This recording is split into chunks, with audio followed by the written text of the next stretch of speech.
हाँ जी, हमने मुख्तसरन मज़मून का जायज़ा ले लिया कि उसमें किस किस्म के दोस्तों का ज़िक्र किया गया है। अब हम मुसन्निफ़ का तारुफ़ पढ़ेंगे। मुसन्निफ़ के तारुफ़ में हमें मुसन्निफ़ के तारुफ़ में हमें सबसे पहले जो चीज़ें नोट करनी होती हैं वो चंद MCQs होते हैं। सज्जाद हैदर यल्दरम इनका नाम है, तारीख़ पैदाइश और तारीख़ वफ़ात बताई गई है। फिर इसके बाद इनका जाए पैदाइश बताई गई है। नेटवर ज़िला बिजनौर में ये पैदा हुए थे और लखनऊ में इन्होंने जाए वफ़ात इनकी है। लखनऊ में जाए वफ़ात है, वहाँ पर पे नंबर 47 के फर्स्ट पैराग्राफ की लास्ट लाइन में लिखा हुआ है, ये इनकी जाए वफ़ात है।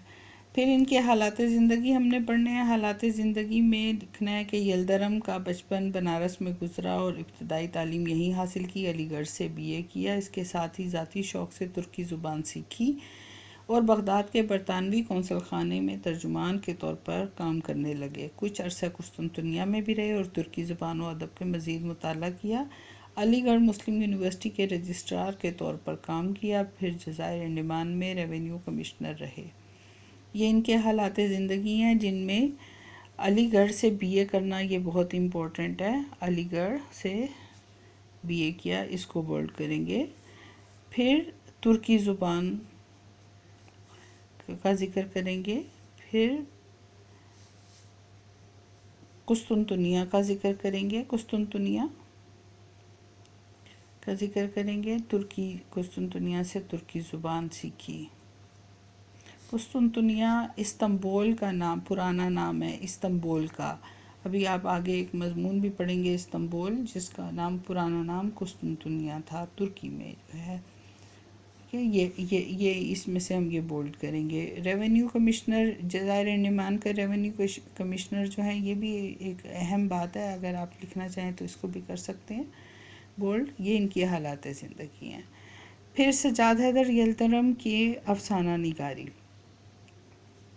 हम यहाँ पर इनके उसलूब बयान की खुसूसियात की हेडिंग नहीं देंगे, क्योंकि इसमें उसलूब बयान की कोई खुसूसियात नहीं बयान की गई, बल्कि सिर्फ उनके अफसाना निगारी के मुतालिक बताया गया है। ये पूरा पैराग्राफ जो है ये इनकी अफसाना निगारी का पैराग्राफ है।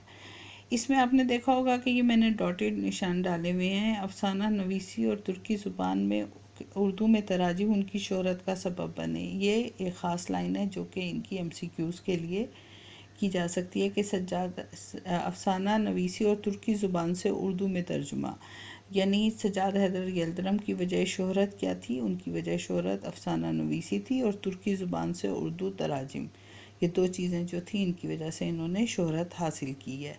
फिर उसके बाद हम जो नेक्स्ट हमारा टॉपिक होता है वो अहम तसनीफ़ होती हैं। अहम तसनीफ़ में उन्होंने सिर्फ एक ही ज़िक्र किया हुआ है और वो है अफसानों का मजमुआ ख़यालिस्तान। मैंने इसको अलग करके भी लिख दिया है कि ये इनका ये अहम तसनीफ़ में ख़यालिस्तान है जो उनका अफसानों का मजमुआ है, यानी इसी में इनके अफसाने सारे लिखे हुए हैं। ये हो गया सज्जाद हैदर यल्दरम का तारुफ़।